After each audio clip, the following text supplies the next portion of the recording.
ಇದು ಸಾಬರ್ ಸರ್ಕಾರ. ರಾಷ್ಟ್ರೀಯ ಸ್ವಯಂ ಸೇವಕ ಸಂಘದ 100ನೇ ವರ್ಷದ ಶತಾಬ್ದಿ ವರ್ಷಾಚರಣೆ ಹಿನ್ನೆಲೆಯಲ್ಲಿ ಶ್ರೀನಿವಾಸಪುರದಲ್ಲಿ ಆಯೋಜಿಸಲಾಗಿದ್ದ ಪಥಸಂಚಲನವು ಅತ್ಯಂತ ಯಶಸ್ವಿಯಾಗಿ ನಡೆಯಿತು. ಈ ಸಂದರ್ಭದಲ್ಲಿ ಮಾತನಾಡಿದ ಮಾಜಿ ವಿಧಾನ ಪರಿಷತ್ ಸದಸ್ಯರಾದ ವೈ.ಎ. ನಾರಾಯಣಸ್ವಾಮಿ ಅವರು ಆರ್ಎಸ್ಎಸ್ನ ದೇಶಭಕ್ತಿ, ಸಮಾಜಕ್ಕೆ ಅದರ ಕೊಡುಗೆ ಮತ್ತು ಕಾರ್ಯಕರ್ತರ ಬದ್ಧತೆಯನ್ನು ಶ್ಲಾಘಿಸಿದರು. ಜೊತೆಗೆ ಸಂಘದ ವಿರುದ್ಧದ ಟೀಕೆಗಳಿಗೆ ತೀಕ್ಷ್ಣವಾಗಿ ತಿರುಗೇಟು ನೀಡಿದರು. ಸಮಾಜ ಪರಿವರ್ತನೆಯ ಏಕೈಕ ಶಕ್ತಿ ಆರ್ಎಸ್ಎಸ್ ಅನ್ನ ದೇಶಭಕ್ತರ ಸಂಘಟನೆ ಅಂತ ಬಣ್ಣಿಸಿದ ನಾರಾಯಣಸ್ವಾಮಿ, ಆರ್ಎಸ್ಎಸ್ ದೇಶದಲ್ಲಿ ಸಂಸ್ಕಾರವನ್ನು ಬಿತ್ತಿ ಸಮಾಜವನ್ನ ಪರಿವರ್ತನೆ ಮಾಡಿ ಒಳ್ಳೆಯ ಚಿಂತನೆಗಳನ್ನು ಮಾಡಲು 100 ವರ್ಷಗಳ ಕಾಲ ನಿರಂತರವಾಗಿ ಪರಿಶ್ರಮ ಹಾಕಿದ ಈ ದೇಶದ ಏಕೈಕ ಸಂಘಟನೆ ಅಂತ ಬಣ್ಣಿಸಿದರು. ಐ ಲವ್ ಆರ್ಎಸ್ಎಸ್ ಎಂಬ ಹ್ಯಾಶ್ಟ್ಯಾಗ್ನಲ್ಲಿ ಕೆಲಸ ಮಾಡುವ ಆಸೆಯನ್ನು ಅವರು ವ್ಯಕ್ತಪಡಿಸಿದರು. ಖರ್ಗೆ ಹೇಳಿಕೆಗೆ ಖಂಡನೆ. ರಾಜಕೀಯ ಸಂಘಟನೆಯಲ್ಲ. ಇದೇ ವೇಳೆ ಕೆಲ ರಾಜಕಾರಣಿಗಳು ಆರ್ಎಸ್ಎಸ್ ವಿರುದ್ಧ ನಡೆಸುತ್ತಿರುವ ಟೀಕೆಗಳನ್ನು ಅವರು ಖಂಡಿಸಿದರು. ಟೀಕಾಕಾರರಿಗೆ ಆರ್ಎಸ್ಎಸ್ ಬಗ್ಗೆ ಅರಿವಿಲ್ಲ, ಇತಿಹಾಸವನ್ನು ನೋಡಿ ಪಾಠ ಕಲಿಯಬೇಕು ಅಂತ ಕಿವಿ ಮಾತು ಹೇಳಿದರು. ಕ್ಯಾಬಿನೆಟ್ ಸಚಿವ ಪ್ರಿಯಾಂಕ್ ಖರ್ಗೆ ಅವರ ಹೇಳಿಕೆಯನ್ನು ಉಲ್ಲೇಖಿಸಿ ಮಾತನಾಡಿದ ನಾರಾಯಣಸ್ವಾಮಿ, ಸರ್ಕಾರಿ ನೌಕರರು ಆರ್ಎಸ್ಎಸ್ ಕಾರ್ಯಕ್ರಮದಲ್ಲಿ ಭಾಗವಹಿಸಿದರೆ ಸಸ್ಪೆಂಡ್ ಮಾಡ್ತೀವಿ ಅಂತ ಹೇಳಿ ಸಸ್ಪೆಂಡ್ ಮಾಡಿದ್ದಾರೆ. ಆರ್ಎಸ್ಎಸ್ ಅನ್ನೋದು ರಾಜಕೀಯ ಸಂಘಟನೆ ಅಲ್ಲ ಅನ್ನೋ ಪರಿಜ್ಞಾನ ಪ್ರಿಯಾಂಕ್ ಖರ್ಗೆಗೆ ಇಲ್ಲವಾ ಅಂತ ಖಾರವಾಗಿ ಪ್ರಶ್ನಿಸಿದರು. ಭಾರತೀಯ ಜನತಾ ಪಾರ್ಟಿ ರಾಜಕೀಯ ಸಂಘಟನೆ, ಆರ್ಎಸ್ಎಸ್ ರಾಜಕೀಯ ಸಂಘಟನೆ ಅಲ್ಲ, ಅದು ದೇಶ ಕಟ್ಟುವ ಸಂಘಟನೆ ಅಂತ ಸ್ಪಷ್ಟಪಡಿಸಿದರು. ಆರ್ಎಸ್ಎಸ್ ರಾಷ್ಟ್ರೀಯ ಸ್ವಯಂ ಸೇವಕ ಸಂಘದ 100ನೇ ವರ್ಷದ ಶತಾಬ್ದಿ ವರ್ಷಾಚರಣೆಯ ಸಂದರ್ಭದಲ್ಲಿ ಶ್ರೀನಿವಾಸಪುರ ತಾಲೂಕಿನಲ್ಲಿ ಪಥಸಂಚಲನಕ್ಕೆ ಭಾಗವಹಿಸಿದ್ದು ನಮಗೆ ಅತ್ಯಂತ ಸಂತೋಷ ತಂದಿದೆ.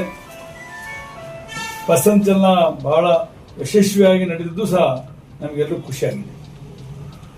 ಒಬ್ಬ ರಾಷ್ಟ್ರಭಕ್ತನಾಗಿ, ದೇಶದ ಹಿತರಕ್ಷಣೆ ಕೋರುವ ವ್ಯಕ್ತಿಯಾಗಿ ರಾಷ್ಟ್ರೀಯ ಸ್ವಯಂ ಸೇವಕ ಸಂಘ ಅಂತ ಹೇಳ್ಕೊಳ್ಳಕ್ಕೆ ನನಗೂ ಹೆಮ್ಮೆ ಆಗುತ್ತೆ, ನಮ್ಮ ಸ್ನೇಹಿತರಿಗೂ ಹೆಮ್ಮೆ ಆಗುತ್ತೆ. ಐ ಲವ್ ಆರ್ಎಸ್ಎಸ್ ಅನ್ನೋ ಹ್ಯಾಶ್ಟ್ಯಾಗ್ನಲ್ಲಿ ಕೆಲಸ ಮಾಡಬೇಕು ಅಂತ ಆಸೆ ಆಗ್ತಾ ಇದೆ ನಮಗೆಲ್ಲ. ಆರ್ಎಸ್ಎಸ್ ಅನ್ನೋದು ದೇಶಭಕ್ತರ ಸಂಘಟನೆ. ದೇಶದಲ್ಲಿ ಸಂಸ್ಕಾರವನ್ನು ಬಿತ್ತಿ ಸಮಾಜವನ್ನು ಪರಿವರ್ತನೆ ಮಾಡಿ ಸಮಾಜದಲ್ಲಿ ಒಳ್ಳೆಯ ಚಿಂತನೆಗಳು ಮೂಡಿ ಬರುವುದಕ್ಕೆ 100 ವರ್ಷಗಳ ಕಾಲ ನಿರಂತರವಾಗಿ ಪರಿಶ್ರಮ ಹಾಕಿದ ಈ ದೇಶದ ಏಕೈಕ ಸಂಘಟನೆ ಅಂದ್ರೆ ಆರ್ಎಸ್ಎಸ್. ಆರ್ಎಸ್ಎಸ್ನ ಸ್ವಯಂ ಸೇವಕರು, ಪೂರ್ಣಾವಧಿ ಕಾರ್ಯಕರ್ತರು ಅವರೆಲ್ಲರೂ ದೇಶ ಪ್ರಥಮ, ದೇಶ ಮುಖ್ಯ ಅನ್ನುವ ಸಿದ್ಧಾಂತಕ್ಕೆ ಒಳಪಟ್ಟು ಕೆಲಸ ಮಾಡ್ತಾರೆ. ತನ್ನ ಕೌಟುಂಬಿಕ ವ್ಯವಸ್ಥೆಯನ್ನು ಬದಿಗೊತ್ತಿ ನನ್ನ ಜೀವಮಾನದಲ್ಲಿ ದೇಶಕ್ಕೇನಾದರೂ ಸೇವೆ ಮಾಡುವುದಕ್ಕೆ ಆರ್ಎಸ್ಎಸ್ ಮುಖಾಂತರ ಸಾಧ್ಯ ಅನ್ನುವ ಒಂದು ವ್ಯವಸ್ಥೆಯಲ್ಲಿ ಕೆಲಸ ಮಾಡ್ತಾ ಇರುವಂತ ಕೋಟ್ಯಾಂತರ ಸ್ವಯಂ ಸೇವಕರ ದೊಡ್ಡ ಪಡೆ ಆರ್ಎಸ್ಎಸ್ ಜೊತೆ ಇದೆ. ಆರ್ಎಸ್ಎಸ್ ಅನ್ನ ಅರ್ಥ ಮಾಡಿಕೊಳ್ಳದೆ ಇರೋರು ಮತಿಹೀನ ವ್ಯಕ್ತಿಗಳು ಏನೇನೋ ಮಾತಾಡಕ್ಕೆ ಕೊಟ್ಟಿದ್ದಾರೆ.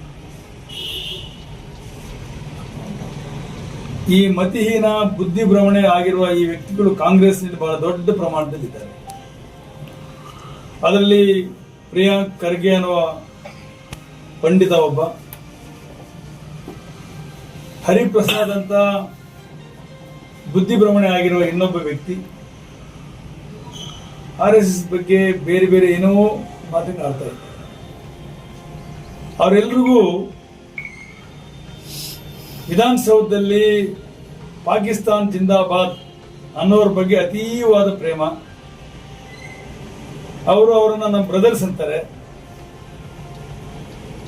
ಈ ದೇಶದಲ್ಲಿ ಉಗ್ರಗಾಮಿ ಚಟುವಟಿಕೆಗಳು ಬಹಳ ಉತ್ಕೃಷ್ಟ ಶೃಂಗದಲ್ಲಿದ್ದಾಗ ಅವ್ರ ಸರ್ಕಾರ ಕೇಂದ್ರದಲ್ಲಿತ್ತು. ಭಾರತೀಯ ವಿಜ್ಞಾನ ಸಂಸ್ಥೆಯ ವಿಜ್ಞಾನಿಯನ್ನು ಸಾಯಿಸಿದಾಗಲೂ, ಚರ್ಚ್ ಸ್ಟ್ರೀಟ್ ಅಲ್ಲಿ ಬಾಂಬ್ ಬ್ಲಾಸ್ಟ್ ಆದಾಗಲೂ, ಸ್ಟೇಡಿಯಂನಲ್ಲಿ ಬಾಂಬ್ ಬ್ಲಾಸ್ಟ್ ಆದಾಗಲೂ, ಕೊಯಮತ್ತೂರಲ್ಲಿ ಬಾಂಬ್ ಬ್ಲಾಸ್ಟ್ ಆದಾಗಲೂ, ಬಾಂಬೆನ ತಾಜ್ ಮಹಲ್ ಮೇಲೆ ಅಟ್ಯಾಕ್ ಮಾಡಿದಾಗಲೂ ಅವ್ರ ಸರ್ಕಾರನೇ ರಾಷ್ಟ್ರದಲ್ಲಿದ್ದಿತ್ತು. ಆವಾಗ ಆ ಒಂದು ವಿಚಿತ್ರಕಾರಿ ಶಕ್ತಿಗಳ ವಿರುದ್ಧ ಯಾವುದೇ ಕ್ರಮ ತೆಗೆದುಕೊಳ್ಳದೆ ಇರುವಂತಹ ಈ ಬ್ರದರ್ಸ್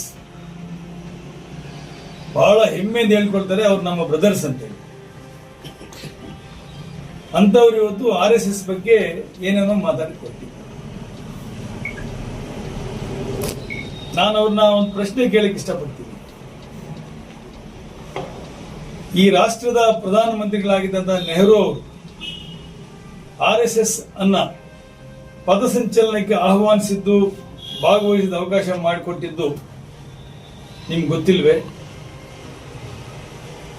ಲಾಲ್ ಬಹದ್ದೂರ್ ಶಾಸ್ತ್ರಿ ಅವರು ಚೈನಾ ಯುದ್ಧ ಸಂದರ್ಭದಲ್ಲಿ ಭಾರತ ರಾಷ್ಟ್ರದ ಗಣರಾಜ್ಯೋತ್ಸವ ಪೆರೇಡ್ನಲ್ಲಿ ಭಾಗವಹಿಸಕ್ಕೆ ಅವಕಾಶ ಕೊಟ್ಟಿದ್ದು ನಿಮ್ಗೆ ಗೊತ್ತಿಲ್ವೇ? ಇಂದಿರಾ ಗಾಂಧಿಯವರು ಸಹ RSS ಅನ್ನ ಬಹಳ ಪ್ರಮಾಣದಲ್ಲಿ ಒಪ್ಕೊಂಡಿದ್ದು ನಿಮ್ಗೆ ಗೊತ್ತಿಲ್ವೇ? ಮಲ್ಲಿಕಾರ್ಜುನ ಖರ್ಗೆ, ದೊಡ್ಡ ಖರ್ಗೆ ಅವರು RSS ಕಾರ್ಯಕ್ರಮ ಬಂದಿದ್ದು ನಿಮ್ಗೆ ಗೊತ್ತಿಲ್ವೇ? ನಿಮ್ಮಲ್ಲೇ ಇದ್ದ ಈ ರಾಷ್ಟ್ರದ ರಾಷ್ಟ್ರಪತಿಗಳಾದಂತ ಪ್ರಣಬ್ ಮುಖರ್ಜಿ ಅವರು ಈ RSS ಪೆರೇಡ್ ನಲ್ಲಿ ಭಾಗವಹಿಸಿದ್ದು ನಿಮ್ಗೆ ಗೊತ್ತಿಲ್ವೇ? ಇಂತಹ ಘಟಾನುಘಟಿಗಳಿಗೂ RSS ಅಂದ್ರೆ ಏನು ಅನ್ನೋದ್ರ ಬಗ್ಗೆ ಅರಿವಿದೆ. ಅದು ಈ ಚೋಟು ಮೋಟುಗಳಿದಾರಲ್ಲ, ಇವರು ನಿನ್ನೆ ಮೊನ್ನೆ ಮಾತಾಡಿದ್ರು, ಅವ್ರು ಹೆಸರು ಹೇಳಕ್ಕೆ ಅಸಹ್ಯ ಆಗ್ತದೆ ಅಂತ ಇವರು RSS ಬಗ್ಗೆ ಪುಂಖಾನುಪುಂಖವಾಗಿ ಮಾತಾಡ್ತಾರೆ. ನಾನು ಅವ್ರಿಗೆ ಒಂದು ಮಾತು ಕೇಳಕ್ಕೆ ಇಷ್ಟಪಡ್ತೀನಿ. ಇತಿಹಾಸ ನೋಡಿ ಪಾಠ ಕಲಿಬೇಕು ನಾವು. ಈ ದೇಶದಲ್ಲಿ ನೆರೆ ಬಂದಾಗ, ಬರ ಬಂದಾಗ, ಭೂಕಂಪ ಆದಾಗ, ಈ ನೈಸರ್ಗಿಕ ವಿಕೋಪಗಳು ಬಂದಾಗ ಸರ್ಕಾರಕ್ಕಿಂತ ಮೊದಲು RSS ಸ್ವಯಂ ಸೇವಕರು ಮುಂಚೂಣಿಯಲ್ಲಿ ನಿಂತು ಕೆಲಸ ಮಾಡ್ಕೊಂಡು ಬರ್ತಾ ಇರೋದು ನಮ್ಗೆಲ್ರಿಗೂ ಗೊತ್ತಿದೆ. ಹಾಗಾಗಿ ಇವತ್ತು ಹೇಳ್ತಾ ಇದ್ರು, ಪೇಪರ್ ನೋಡಿದೆ ಬೆಳಗ್ಗೆ, ಪ್ರಿಯಾಂಕ್ ಖರ್ಗೆ ಅವರ ಸ್ಟೇಟ್ಮೆಂಟು ನೋಡಿದೆ. ಸರ್ಕಾರಿ ನೌಕರರು RSS ನ ಕಾರ್ಯಕ್ರಮದಲ್ಲಿ ಭಾಗವಹಿಸಿದರೆ ಸಸ್ಪೆಂಡ್ ಮಾಡ್ತೀವಿ ಅಂದ್ರೆ ಸಸ್ಪೆಂಡ್ ಮಾಡಿದ್ದಾರೆ. RSS ಅನ್ನೋದು ರಾಜಕೀಯ ಸಂಘಟನೆ ಅಲ್ಲ ಅನ್ನೋ ಪರಿಜ್ಞಾನ ಇಲ್ವಾ ಪ್ರಿಯಾಂಕ್ ಖರ್ಗೆಗೆ? ಭಾರತೀಯ ಜನತಾ ಪಾರ್ಟಿ ರಾಜಕೀಯ ಸಂಘಟನೆ, RSS ರಾಜಕೀಯ ಸಂಘಟನೆ ಅಲ್ಲ, ಅದು ದೇಶ ಕಟ್ಟುವ ಸಂಘಟನೆ. ಅದನ್ನ ನಿಷೇಧ ಮಾಡುವುದಕ್ಕೆ ಏನೇನು ವ್ಯವಸ್ಥೆ ಬೇಕಾಗಿದೆಯೋ ಅದನ್ನ ತಯಾರು ಮಾಡ್ಕೊಳ್ಳಕ್ಕೆ ಪತ್ರ ಬರೆದ ಮಹಾನುಭಾವರು.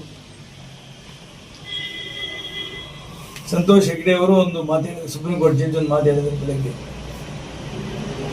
ಕಾಂಗ್ರೆಸ್ ಅವ್ರಿಗೆ ಏನಾದರೂ ಅಷ್ಟೋ ಇಷ್ಟು ತಲೆಯಲ್ಲಿ ಬುದ್ಧಿ ಇದ್ರೆ ಆ ಸಂತೋಷ್ ಹೆಗ್ಡೆ ಅವರ ಸ್ಟೇಟ್ಮೆಂಟ್ ಅನ್ನು ಓದಬೇಕು, ಅರ್ಥ ಮಾಡ್ಕೊ.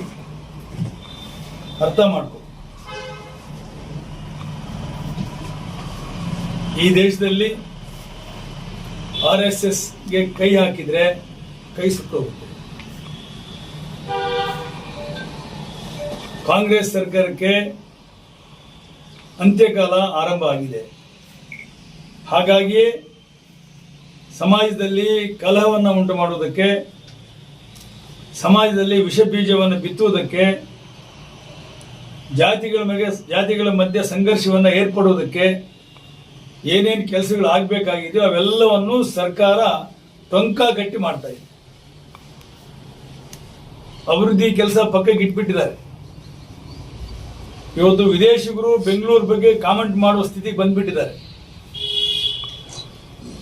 ಈ ಅಭಿವೃದ್ಧಿ ಹೀನ ಸರ್ಕಾರ ತಮ್ಮ ಲೋಪಗಳನ್ನು ಮುಚ್ಚಿಟ್ಕೊಳ್ಳಕ್ಕೆ ಇಂಥ ಬೇರೆ ಬೇರೆ ವಿಚಾರಗಳನ್ನ ತೇಲ್ಬಿಟ್ಟು ಸಮಾಜದಲ್ಲಿ ಆತಂಕವನ್ನು ಸೃಷ್ಟಿ ಮಾಡುವ ಕೆಲಸಕ್ಕೆ ಕೈ ಹಾಕಿದ್ದಾರೆ. ನಾನಿದನ್ನ ಖಂಡಿಸ್ತೀವಿ. ಸಂತೋಷ್ ಲಾಡ್ ಇಂದ ಎಷ್ಟೋ ಜನ ಬಹಳ ದೊಡ್ಡ ನಾಯಕರಾಗಬೇಕು ಅಂತ ಹೊರಟಿದ್ದಾರೆ.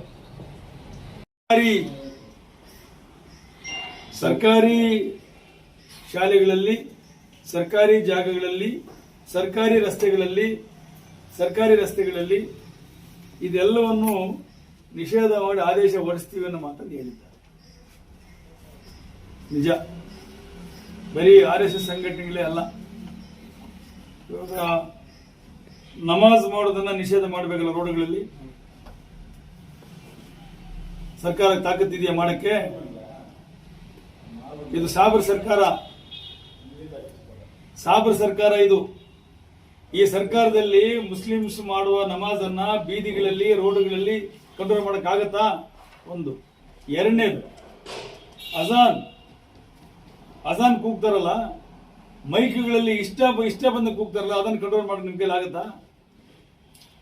ಬೆಳಗ್ಗೆ 6 ಗಂಟೆಯಿಂದ ರಾತ್ರಿ 8 ಗಂಟೆ ಕೂಗ್ತಿರಲ್ವಾ? ಆ ಪಕ್ಕದ ಮನೆಗಳಲ್ಲಿರೋ ಆರೋಗ್ಯದ ಸ್ಥಿತಿ ಏನು, ವಯಸ್ಸಾದವರು, ಮಕ್ಕಳು, ಪರೀಕ್ಷೆಗಳು, ಗತಿ ಏನು, ಇದ್ರ ಬಗ್ಗೆ ಏನಾದ್ರು ನಿಮ್ಗೆ ಕಂಟ್ರೋಲ್ ಮಾಡೋ ತಾಕತ್ ನಿಮ್ಗಿದೆಯಾ? ಇವಕ್ಕೆಲ್ಲ ಕಂಟ್ರೋಲ್ ಮಾಡಕ್ ಹೋದ್ರೆ ನಿಮ್ಗೆ ಅವರೆಲ್ಲ ಸರಿ ಕುರ್ಚಿ ಕಿತ್ತಾಕ್ತಾರೆ. ಹಾಗಾಗಿ ಇವಾಗ ನೀವು ಬೇರೆ ವರ್ಗದ ಮೇಲೆ, ಬಹುಸಂಖ್ಯಾತರ ಮೇಲೆ ಬೀಳ್ತಾ ಇದ್ದೀರಿ. ಕೇಡುಗಾಲ ಬಂದಾಗ ನಾಯಿ ಮೊಟ್ಟೆ ಇಡುತ್ತಂತೆ, ಹಾಗಿದೆ ಕಾಂಗ್ರೆಸ್ ಸರ್ಕಾರದ ಸ್ಥಿತಿಗತಿ.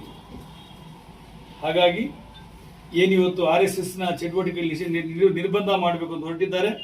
ಅದರೊಳಗೆ ಈ ನಮಾಜ್ ಮಾಡುವ ಜಾಗಗಳನ್ನು ಸ್ಪೆಸಿಫೈ ಮಾಡಬೇಕು, ಅಜಾನ್ ಕೂಗುವುದನ್ನ ನಿಲ್ಲಿಸಬೇಕು ಅನ್ನುವ ಆ ಒಂದು ವ್ಯವಸ್ಥೆಯನ್ನು ಅವರಿಗೆ ಸರ್ಕಾರದ ಸುತ್ತೋಲೆ ಮುಖಾಂತರ ಮಾಡಬೇಕು ಅನ್ನೋ ಆಗ್ರಹವನ್ನು ಮಾಡ್ತಾ ಇದ್ದಾರೆ.